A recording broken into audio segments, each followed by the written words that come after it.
Hello everyone, we are in Passport to Integration and we are doing this series of interviews with people that has been successfully integrating in other cultures and actually being able to bring all the passion and the connection from the different cultures that we are going to show here. Today we had a very special guest from Belgium, and she is a very important choreographer from Belgium and half Colombian and half Belgian, and she is doing an amazing show dedicated to Botero. We are going to talk more about that and tell us more about you and what are you motivated to bring this special show from Botero. Well, during the pandemic, I was approached by the directors of Ballet Metropolitano de Medellín, and they asked me to do a full length about Fernando Botero.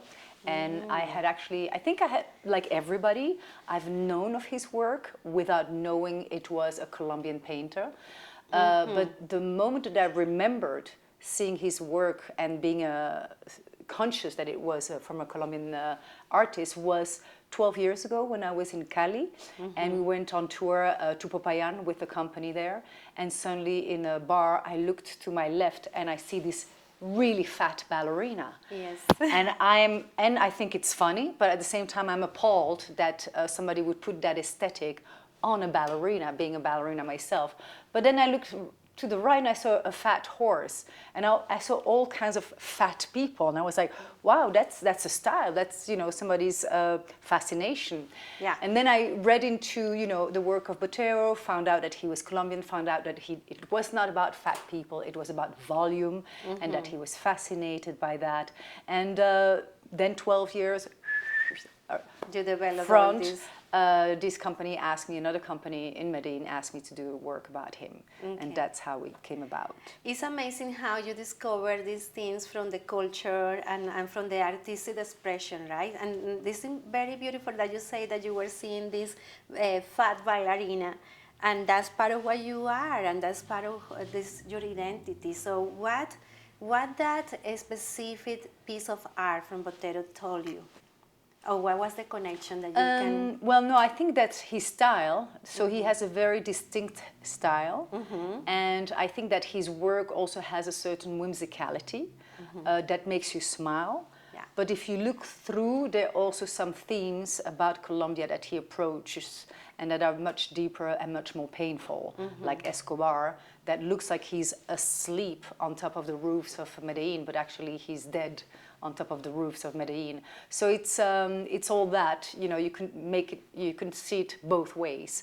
And, you know, researching about him and his interviews, he always stated that, you know, art is there to please and to entertain, and that he really disliked when critics says that when art is there to entertain, it prostitutes itself, and it's lowering the art form, and he doesn't agree with that, and me neither. So I found something that we have in common. I love whimsicality, I love to entertain, I love lightness, I love colors, and now I love, you know, volume and shapes.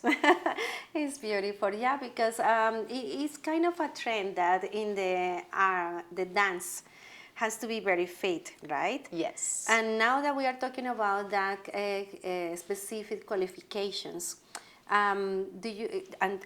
talking about the integration and changes in the way that we see the world and the aesthetic. So what you can tell us about that in your area of work? Well, I think it's an interesting and opportunity to show the audience a different aesthetic on stage, a different aesthetic of the body. That being said, you know, we are athletes and we need to be fit and we need to be carried around by, you know, other dancers. Yeah. And these dancers, these male dancers only have one, you know, one back. And if we are too heavy for them, we couldn't do those lifts that we want to do to entertain the audience. So we're a little bit caught in the catch-22 that we want to integrate and be more acceptant of different body types, but at the same time, the body type is not anymore the problem. It's that we have to be fit and a certain weight to be doing all the jumps and all the virtuosity on stage. Yeah, it makes sense for sure. Yes. The thinking about the balance, right? The balance of virtuosity, healthy thinking, and you know, all dancers, including me, we are brought up from the age of 8 till 18, and we are brainwashed that it's never good enough and that we're not pretty enough. And you know, when you're young, it's difficult to understand what your teacher is trying to say, that you have to look at your body like it's a sculpture, and you can sculpt it by doing exercising, Exercise the discipline, and find its highest and more agility that it can have, the body, without having to, you know, stop eating and stuff like that. It's difficult when you're young to understand that. Yeah. But unfortunately, it happens a lot that we get body dysmorphia. Yeah, it's one of the risk of your profession. Yes. Well, catch my attention that you are talking about the belief that you were grow up, especially when you were thinking and getting into the discipline of dance. And because I am a psychologist and I'm working with mental health, part of the program is talking about how we can integrate successfully in a new country where we belong to different cultures. These guys, for example, they have been representing that. But specifically with your experience, you say that you grow up with the idea that sometimes you are not good enough, okay? Yes, well, definitely in the dance world. I was brought up in Brussels, and I grew up around white people. So my mother was blonde and blue eyes and white, and I wanted to look like her. And in the ballet school, everybody was white. Yeah. So we didn't have the point shoes The or the diversity. tights that had my color. So I had to grow up with, you know, teachers saying we have to have skin color shoes, and with me, I always had to put it in tea at home because nobody would dye them for me. And for me, it was not skin color, it was pink or salmon. That has changed. That whole discussion of having nude colors matching your skin tone has changed in ballet. In the But I industry. definitely had to grow up with some racist comments that were not perceived at the time as racist. Like, you know, a ballerina is white, get all out of the sun now. And then the director turned her head and she saw me, and I was like, I'm that color all year long. What are you talking about? Ballet is white. I've been 7 years in this school. What do you mean? So feeling excluded from an elite sport, an elite art form. That's how I grew up. And that is now, you know, 32 years ago, because I'm 50. So the times have changed. And I'm hoping, and I think that young ballerinas of, you know, 17 will not hear that anymore. Facing that. And there you are here being successful after all this process of integrated, because even if you were born in Belgium, right? You still have some different specific traits, Yes. right? And that make you to face that kind of discrimination. But now the woman that you are, the successful choreographer, bringing all this to the world, the beauty that you bring, and not just only for entertainment. I 100% agree with you that expression of artistic expression is not just only to entertain, it's just to touch your soul, right? It's a beautiful language. And with all this background and experience, what you can tell to the artists outside that are starting and facing this kind of different and diversity. You say the industry has changed, but I feel like you have a little bit of advocacy for yourself there. I believe that every artist that starts has to believe in their own voice, in their own uniqueness, and not be afraid of being different. And beautiful. of course, it counts much more for somebody that has been displaced, you know, because my ancestors come from Colombia, and I was, you know, I grew up in a white environment of Brussels. And in the beginning, when you're young, you want to belong to the group. You don't want to be different. So you imitate and copy others and try to be as good as all these white male choreographers. And you know, it's a craft, so you practice, which is good. But what made me successful at some point is to say, and you're going to use a bleep, fuck you all. I'm just going to be me, and I'm going to, you know, choreograph with lots of colors, with, you know, humors in my ballet, which is so not artistic. And yeah, the more I see the Colombian on you. the more I accepted myself, the more I was less afraid of what people thought of me. Beautiful. The more I became successful. So I am the proof that you should not try to please others, but you know, share a part of yourself, and by doing so, it becomes universal. Either people in the audience recognize themselves, or they recognize like, wow, she dares to be really herself. She doesn't care about the trend. And that has, yeah, I've seen that happen the last 10 years. So the first 10 years of my career, I was trying to fit in. And then at the age of 40, I was like, it's almost time. I don't have that many you know, years on this planet, so let's be me. Yeah, it's beautiful what you said about being unique, right? Because coming from the psychological perspective, I do believe that everyone is unique. Yes. And everyone is special because everyone is unique, is different, right? Yes. So we are in the same, all we are in the same species, humans, all humans, numeral human, please. but I also catch something when you said working in this environment of male choreographers. So that's another important thing, because you are a woman, you are from identifying from different culture, even if you were born there. Yes. You have to prove yourself that you are good enough, right? Yes. And you can fit with a different perspective. Yeah. So being a woman in the industry, tell me more about that. So strangely enough, ballet is ruled by women. It's, you know, ballet is really the quintessential of ballet is the ballerina in a tutu. The teachers are women, all of that. But the leaders, the directors and the choreographers are all male.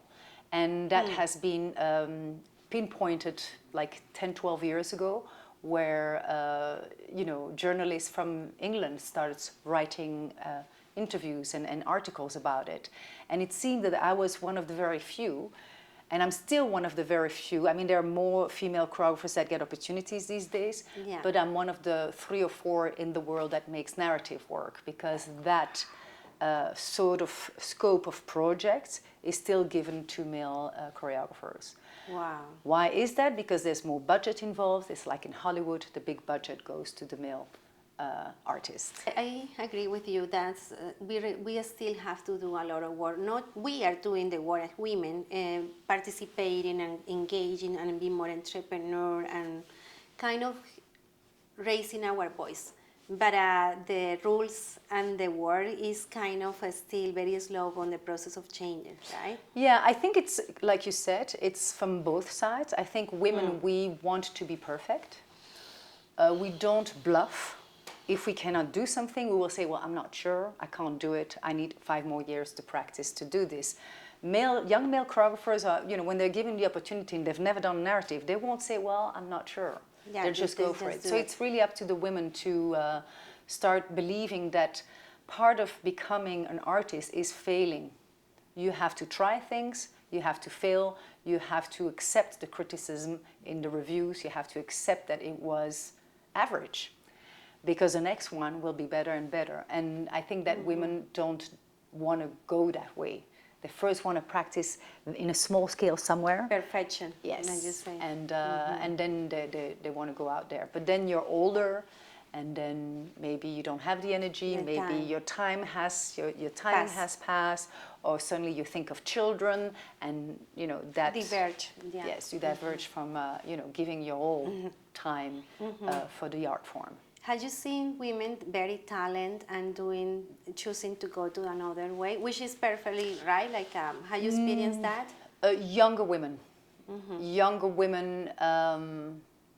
you know, when they are still dancers, when a director says, okay, we're going to have a workshop, I'll give you time, who are the young choreographers here, we'll pay everything, and you'll have 8 hands, and those are 7 men and 1 woman. And it still happens today. Wow, wow. It's amazing. I believe in synchronicity, and I told you that I was in Miami launching my program for Passport to Integration. This is part of the interviews that we are going to start doing it. It's pretty new. But I was in a panel of interviews with very successful women, and they brought that specific topic that you are talking today. because we were asking how we can support women to be more successful and getting the ladder of the leaders, right?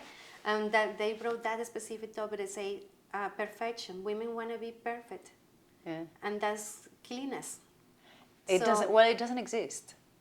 And I think the starting from that. For me, about trying to reach perfection. The day that I know how to choreograph is the day that I will stop, because every project for me, it's a possibility to try something out, something I've never tried before, and then to see if it works, if it's successful or not.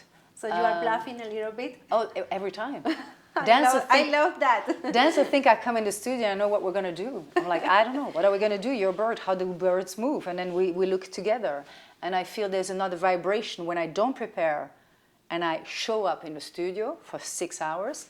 There's another vibration of creativity in the studio than when I have it all in my book and I say, you're number one, you're number two, and we're going to do this. Then they feel like employees and you thought for them, as opposed to invite them in the creative process. Wow, that's amazing that you say that, because I do believe in energy too, and the vibration is everything, because we are more energy actually than body and matter, right? Yes. So let's talk about that, because I want to get more your ideas and pick your brain from the energy, the connection that we can have, because this is also coming back from integration and the diversity.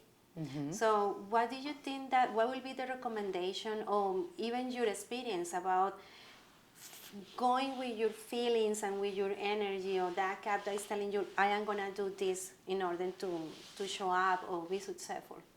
That's the only thing I have. I don't have deeper words than just show up. And don't be afraid to fail. People are afraid to fail. That's why they don't try things. Mm-hmm. And that's why they don't, just take any opportunity as an opportunity to succeed and to fail. There's no life without both. This together. We are, life is full of opposites trials. and trials. But there's no beauty without ugliness. I mean, you can't do an art piece with only beauty. There has to be some ugly moments. So it's part of life to have those extremes. And we are so afraid of failure, and we're afraid of death. We're afraid of all these things. We don't want to look at them. That. But the moment that you look at death in the eyes, that's the moment that you really start living. Mm-hmm. And unfortunately, you hear that, and maybe it's because I am just turning 50, you hear that from older people. They say there's no time to lose in all this pettiness of what is this person going to think of me. There's only time to live to the fullest and to give. Mm-hmm. Because before you know, it's taken away from you. Because yes, I might have some years, but there will be some years when I don't have my energy anymore, my fitness anymore, or maybe even my mind anymore. So I don't know that. So I think that when you're young, you're busy, you're distracted by too many details that don't really have much value, and they stop you from growing. Mm-hmm. And that's the beauty maybe of growing, is that you realize that when you're older. But yes. So you consider ambassador of your both heritage? I mean, how you say you define yourself as a half Colombian, half Belgian. I am. I feel very much half Colombian, half Belgian, because I grew up hearing Spanish at home. That was a secret language when my parents were arguing. We grew up only with Maria Dolores Pradera music and all this Spanish music, and I was so embarrassed that the neighbors would hear that we would be listening to Spanish music instead of Belgian and French music. Mm-hmm. And I heard my parents arguing with my father not coming on time, because for him 8 o'clock means from 8 o'clock. And for my mother, it means 7:55. Yeah. So I grew up with those two cultures being, and I worked in Colombia, so I've seen that culture within being into the Colombian geography and the culture and the climate and how the cities move around and why sometimes you're late. Because it's not easy. Yeah, we need to be flexible, because there's from A to B. So it's that's why I feel very much two sides. But I don't like Belgium, and I don't see myself living in Colombia. Oh my God! So, welcome to the world of the immigrant. So unfortunately, I arrived at 20 years old in Holland. And I looked around, and there were all these colors around me. Beautiful. And I was like, you know what? This is where I'm going to stay. And that was one of the questions I had for you. Where do you call home, and where do you feel that you are belonging to? Now, you just answered a little bit that, but Yes, I answered a bit that, but I'm home maybe 1 month a year. oh, okay. So you travel home a for lot. me is where the dance studio is, where the theater is, the next project. That's where home is. And to the question, yeah, but what was your favorite ballet you ever made, or your favorite company? That's the same as asking to a mother, what is your favorite child? It's the latest will be, my favorite project, my favorite company.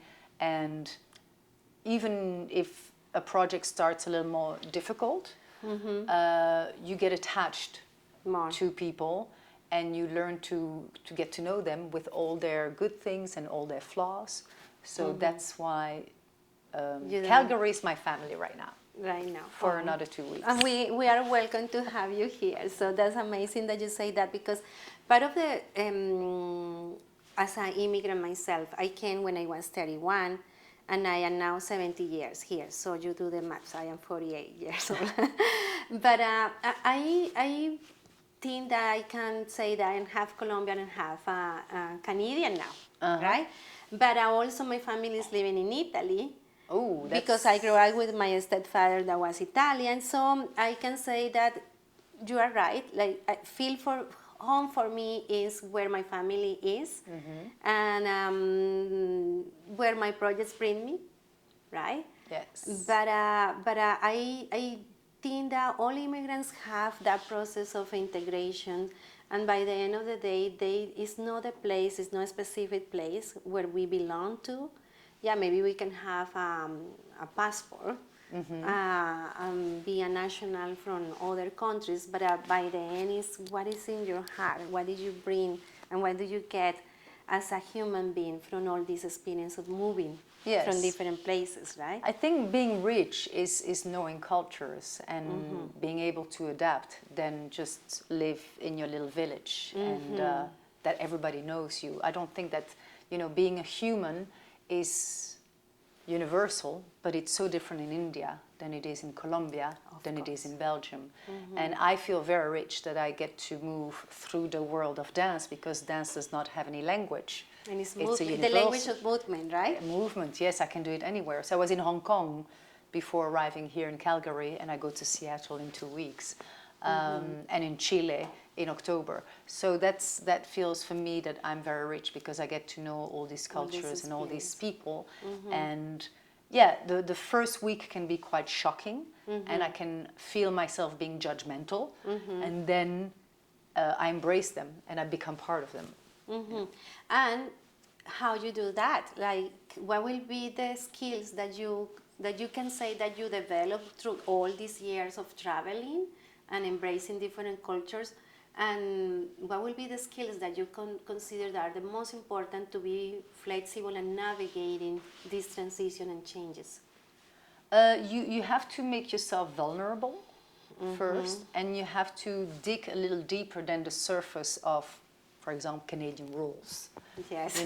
There are really nice people behind the person that tells you the rules and stops you in your step. So it's digging in and finding information. And be curious. Compartir. I love that word in Spanish, yeah. It's that, but especially, in the studio, because I'm creating, is showing that I'm vulnerable. So if I say, for example, in the finale of Botero, to come back to the ballet, the composer, Juan Pablo Acosta, has put some boots, marching boots. And when I was creating half of the ballet in Colombia, the director had told me, for us, the sound of boots is PTSD, because her brother died because of the Escobar's bombings in the 80s. That was actually the trigger for them. The trigger, when you hear that outside, it's time to, you cringe. Yeah. So for these dance, it's just cool music. And I said, well, I just need to share with you that actually for the Colombians, when they will see this and hear the sound of the boots over the music, that has a very different emotion and meaning. So just for you to be aware of that, because you're like, I'm feeling the rhythm. Yeah, I'm grooving. yes. So, yeah. Wow, that's beautiful because that's connected with the mental health, sounds, music, all the sense are Yes. waking up when we are actually connected with what is happening in our environment, right? And that Yes. can be meaning for you trauma, for you no, right? Yes. So how do you manage that actually in the dance environment? Well, no, I feel very lucky that I can share all this. I can share this from my Colombian ancestors. I haven't lived it. I've heard about it. And, you know, the tears they had watching the piece, which here the Canadians will not have. They'll see just the fat people. Yay. So it's sharing that with the performer, that they know can the connect. impact that it will have with presumably, you know, possibly the Latin audience that will come and watch this, so that they're aware of that.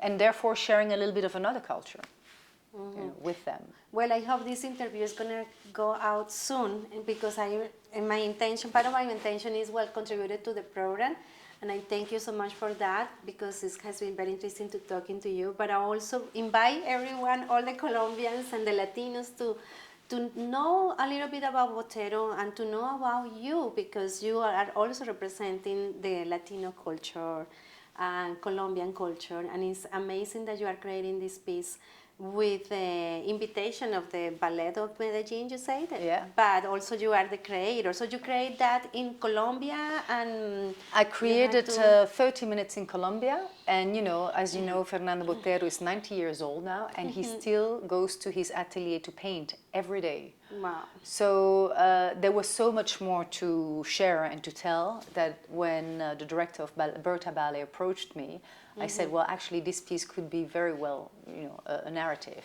a complete full night.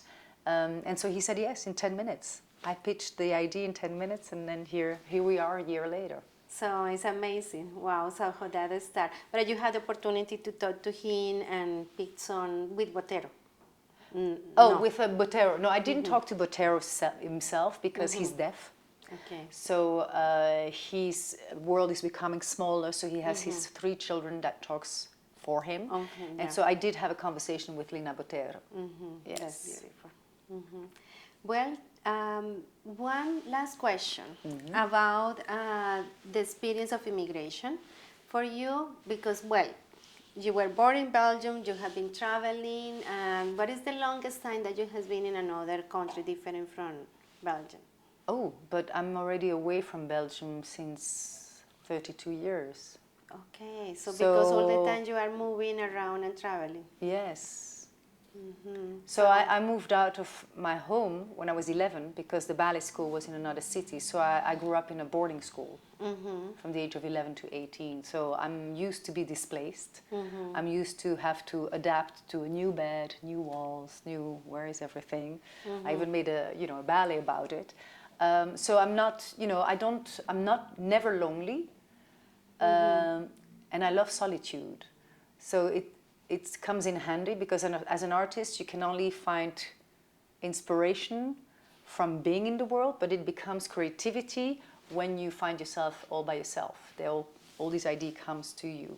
So I have the perfect job for the lonely life, the solitude life that I live. And I love what you just described, loneliness and not alone. Yes, loneliness and solitude are 2 things, yes. Loneliness is missing something. Solitude is just being by yourself and hearing yourself think. Yeah, it's beautiful. And also that concept that you say, the inspiration, you have to be in contact with the world to reach your sense, right? Kind Yes. of. But when you are in the creative mode, you are connected with yourself. Yeah, with your all these inner self. all these memories, all these inputs that I experience traveling emotionally with people, seeing people, seeing other paintings, they come to me when I'm all by myself. Yeah. Okay, amazing. Well, thank you so much for this time. I really appreciate it. I sense that you are a very, not just only beautiful person, but also bringing all this experience that you had traveling around and put it in a piece of dance. And we are looking so forward to see it. And the last thing that I want to ask you is what you can recommend to immigrants, because this is about immigrants, and you said that you feel kind of displaced all the time, but to be integrated and feeling successful in whatever they want to do. It doesn't matter if they want to be an artist or choose a career or whatever integration they mean, right? Well, I think integration comes, like I said before, you have to learn the culture. You have to invest and dig deep into the culture to understand your surroundings. And then you have to feel that what you have to give is valuable and unique. And so you don't have to completely, gum yourself away. How do I, s'effacer? I don't know this word in French. Oh my God. You don't have to disappear. Okay. Yeah, but like a fading in the... Yeah, you don't have to fade completely, but you have to learn about the culture to understand them and how they function. And then they become... The word they, the pronouns, will change over time, and it will become we, because you will become part of that culture. Beautiful. Thank you so much, Annabelle. Thank you. And all the success for the show and all the other shows that you are going to promote in continuing after Calgary. Thank you so much.